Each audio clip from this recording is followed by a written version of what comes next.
Okay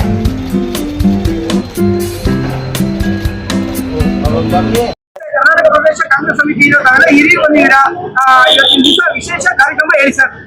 ಇವತ್ತು ರಾಜೀವ್ ಗಾಂಧಿ ಜ್ಯೋತಿ ಯಾತ್ರಾ ಇದು ನಮ್ಮ ಎಸ್ ಪ್ರಕಾಶಂ ಜಿ ಅವರು ರಾಜೀವ್ ಗಾಂಧಿ ಜಿ ಅವರು ಹತ್ಯೆ ಆದ ಮೇಲೆ ಇದು ಒಂದು ದೇಶದಲ್ಲಿ ಉಗ್ರಗಾಮಿಗಳು ಇರಬಾರ್ದು, ಒಂದು ಪೀಸ್ಫುಲ್ ಆಗಿ ಶಾಂತಿಯುತವಾಗಿ ಇರಬೇಕು ಅನ್ನೋ ಒಂದು ಅವೇರ್ನೆಸ್ ಪ್ರೋಗ್ರಾಮ್ ಇಡೀ ದೇಶಕ್ಕೆ ಕೊಡಬೇಕು ಅನ್ನೋ ಒಂದು ಉದ್ದೇಶದಿಂದ ಈ ಜ್ಯೋತಿ ಬಂದು ವರ್ಷಕ್ಕೆ 2 ಬಾರಿ ಅಂದ್ರೆ ರಾಜೀವ್ ಗಾಂಧೀಜಿ ಅವರ ಹುಟ್ಟುಹಬ್ಬದ ದಿವಸ ಮತ್ತು ಅವರ ಒಂದು ಪುಣ್ಯ ದಿವಸ ಅಂತ. ಪುಣ್ಯ ದಿವಸದಂದು ಶ್ರೀಪೆರುಂಬತ್ತೂರಲ್ಲಿ ಇಲ್ಲಿ KPCCಯಲ್ಲಿ ಸ್ಟಾರ್ಟ್ ಮಾಡಿ ಶ್ರೀಪೆರುಂಬತ್ತೂರಲ್ಲಿ ಎಂಡ್ ಮಾಡ್ತಾರೆ.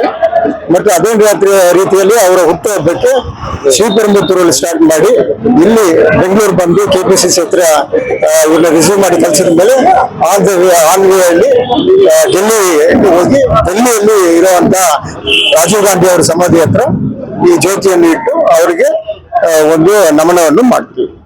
ಈ ರೀತಿಯಲ್ಲಿ ಇದು ಮಾಡೋ ಉದ್ದೇಶ ಯಾವುದೇ ರೀತಿಯಲ್ಲಿ ಉಗ್ರಗಾಮಿಗಳು ಆಗಬಾರ್ದು, ಏನು ಶಾಂತಿಯುತವಾಗಿರಬೇಕು ಅನ್ನೋ ಅವೇರ್ನೆಸ್ ಪ್ರೋಗ್ರಾಮ್ ದಾರಿಯಲ್ಲಿ ಇವರು ಹೋಗ್ತಾ ಇರುವಾಗ ಆಂಬಿಲ್ಸ್ಗಳೆಲ್ಲ ಮಾಡಿ ಕೊಟ್ಕೊಂಡು ಈ ತರ ಉಗ್ರವಾದಿ ಇರಬಾರ್ದು, ಶಾಂತಿಯುತವಾಗಿರ್ಬೇಕಂತ ಅವೇರ್ನೆಸ್ ಪ್ರೋಗ್ರಾಮ್ ಕೊಟ್ಕೊಂಡು ಇವರು ಡೆಲ್ಲಿ ಹೋಗಿ ಸೇರ್ತಾರೆ.